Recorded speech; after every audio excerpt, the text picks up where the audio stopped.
one of the best.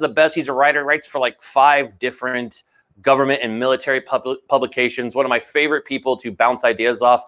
He shared some pretty amazing numbers when we talk about PTSD and military mental health.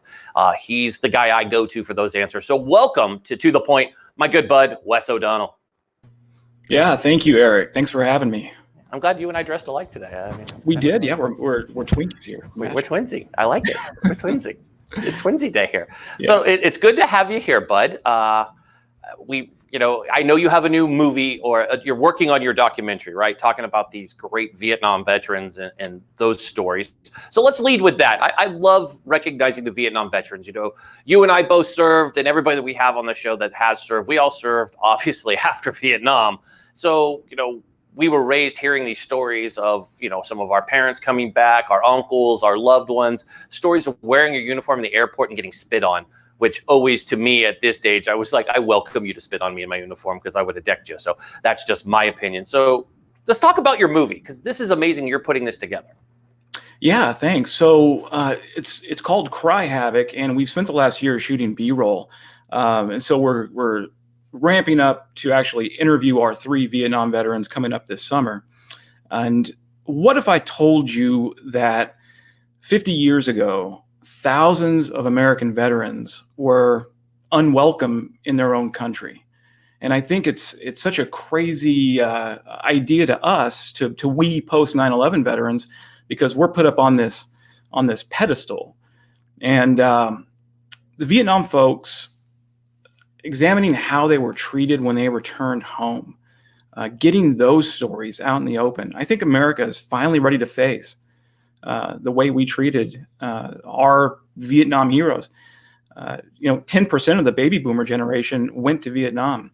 And these are men, mostly men, but men and women who came home, and exactly like you said, they were spit on. They came home to empty homes. Their spouses had left them. Their parents had moved out and disowned them. I've heard so many stories that would just make you cringe at the way these guys were treated. So looking forward to getting this documentary out into the public. We're shooting for Veterans Day 2020. So November should be out in the film festivals and hopefully streaming on Hulu and Netflix. I love that. It'll be great. Put them on Netflix and Hulu so everybody can go out there and watch them. So what's it like? I mean, working and being around these Vietnam vets. I mean, what's that like? I mean, you're an incredible interviewer as it is, but what's it like being around these guys that kind of led the way for those of us who served after, right? That's the way, right? We all grew up watching Full Metal Jacket. Oh, of course, a Marine would say Full Metal Jacket. Platoon, of course, is great. Oliver Stone's, was drafted and told his story. And, we all were raised on those, but you're actually talking to these guys that went through this. So what's that experience been like? Yeah, I think a lot of the benefits that we enjoy today were really that whole foundation was built because of that Vietnam veteran generation, and because of the way they were treated. I really go out of my way when I see a Vietnam vet wearing a hat, say in Walmart or something, to make sure I give them an elbow bump in the age of COVID and say, hey man, welcome home. I don't say thank you for your service as much anymore, just because it's kind of said so much that it's starting to feel, this is just my opinion, it's starting to feel almost like an empty platitude. But I do say welcome home to those guys. I'm like, hey, you're loved. All of the lessons learned fighting in Vietnam, we applied those lessons to the insurgencies in Afghanistan and Iraq. So without that knowledge, that crucial knowledge, there's a lot more folks that wouldn't have returned home post 9/11. There was one story in particular, real quick, about one Vietnam vet that came home to his family house, to his home that his mom and dad lived in. He knocked on the door, and this strange woman answered the door. He's like, "What are you doing in my house?" And she said, "What are you talking about? This is my house. I live here."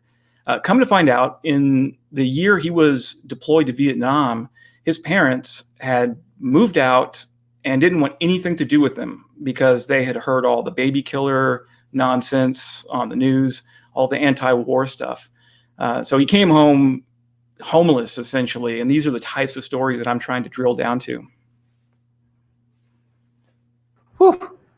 What was the last name? Pelosi? Oh, sorry, I couldn't resist. I didn't know. Yeah. Nancy's like, I don't support this. Sorry, I couldn't resist. So before we go, we're going to have you back for sure to deep dive into this, and I want to show a little bit of your B-roll when we have you back on. But tell folks how they can learn more information, find out more, and are you raising this just like a grassroots, bootstrapped film project? Are you kickstarting it like so many of these awesome, veteran projects that we've seen out there that have been successful with Vet TV and, of course, the Black Rifle Coffee movie, Range 15? Which, oh yeah, fabulous. Those are instant Hollywood classics right there. I love Vet TV. Vet TV is awesome. Yeah. Yeah, so I call them classics. So Range 15 is great. Go check it out. It is on it's on Amazon. It's fun to put on, and people don't understand. It's really uncomfortable if you're the only person who served in the room, but they're watching it and they're like, this is interesting humor, and they don't get any of it, and you're just like, that's funny. Yeah. You're uncomfortable laughing. But tell folks how they can learn more and go check out stuff. Yeah, absolutely. So right now we do have a Facebook page set up for Cry Havoc. We did all of our fundraising for the production last year. Coming up this summer, we are going to throw up another Indiegogo for the marketing. But right now, the best way you can support us is to hop on Facebook and search for Cry Havoc Film, and we'll be looking for you.